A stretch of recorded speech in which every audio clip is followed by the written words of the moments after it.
ચર્ચાપત્રનું માળખું ફોર્મેટ. ધ્યાનમાં રાખવાની બાબતો.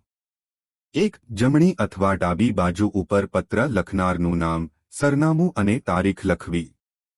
2. સંબોધન તરીકે લખવું. પ્રતિ. તંત્રીશ્રી. અખબારનું નામ, શહેર. 3. વિષય. ચર્ચાપત્રનો મુખ્ય વિષય ટૂંકમાં લખવો. 4. શિષ્ટાચારપૂર્ણ સંબોધન, માનનીય શ્રી અથવા મહાશય. 5. પ્રથમ પેરેગ્રાફ, પ્રસ્તાવના. જે સમસ્યા અથવા વિષય વિશે લખવાનું હોય તેની ટૂંકમાં રજૂઆત કરવી. 6. બીજો પેરેગ્રાફ, વિગતવાર ચર્ચા. સમસ્યાના કારણો, તેની અસરો અને તેના વિશે તર્કપૂર્ણ ચર્ચા કરવી. 7. ત્રીજો પેરેગ્રાફ, ઉકેલ. સમસ્યાના યોગ્ય ઉકેલો, સૂચનો અથવા ભલામણો આપવી. 8. અંતમાં આપનો વિશ્વાસુ લખીને સહી અને નામ લખવું. યાદ રાખવા જેવી બાબતો. ચર્ચાપત્ર 150 થી 200 શબ્દોમાં લખવું. ભાષા શિષ્ટ, સરળ, સ્પષ્ટ અને અસરકારક હોવી જોઈએ. ઉગ્ર ભાષા અથવા અપશબ્દોનો ઉપયોગ કરવો નહીં. ચર્ચાપત્ર વ્યક્તિગત ફરિયાદ માટે નહીં, પરંતુ લોકજાગૃતિ અને જાહેર હિત માટે લખાય છે. માત્ર સમસ્યા બતાવવી નહીં, તેના રચનાત્મક ઉકેલો પણ સૂચવવા. અહીં આપેલા ચર્ચાપત્રોને ધ્યાનથી વાંચો.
Like, share, comment, subscribe.